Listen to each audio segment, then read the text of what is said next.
Now this, breaking this morning, Taiwan's military just fired warning shots at a Chinese drone for the first time. And it comes as the Biden administration is set to ask Congress to approve an estimated $1.1 billion arms sale to Taiwan. It will reportedly include 60 anti-ship missiles, 100 tactical air-to-air missiles, and a surveillance radar contract extension. Good time to bring in Gordon Chang. He joins us this morning. Gordon, is this enough to help Taiwan? No, we need much more. Matter of fact, really what we need are much more than weapons. The most critical thing is the United States to clearly say that we will defend Taiwan and to base troops on the island. We have a small contingent in South Korea, 28,500 troops. The North Koreans could overrun that within a day or so. But the North Koreans don't invade because they don't want to take on the United States. That should be our strategy for Taiwan as well.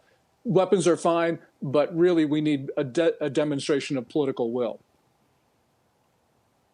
Next one for you. Russia and China both set to take part in a series of joint military exercises this week. How worried should we be, this growing partnership between Russia and China?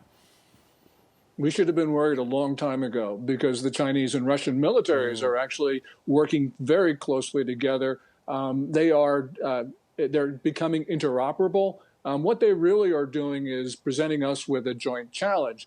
This is especially important, and you just talked about Taiwan, where Taiwan fired those warning shots and flares at Chinese drones. China is acting very aggressively right now. It's going to have, and we have to assume that it's going to have Russia at its side, whether it takes on Japan, Taiwan, or whatever. So really what we're seeing is a new axis.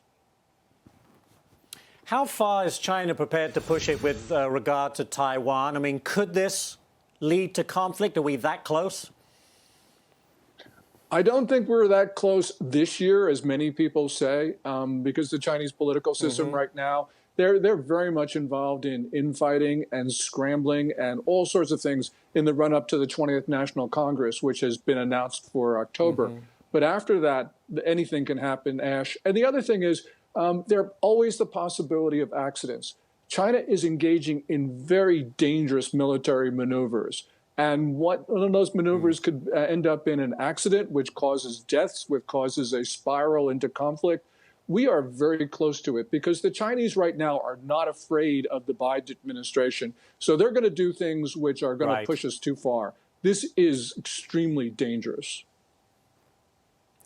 Well, I hate to leave it on that point, but I think it's very poignant. Gordon Chang, thank you so much, Gordon, for chatting with us today. We do appreciate it.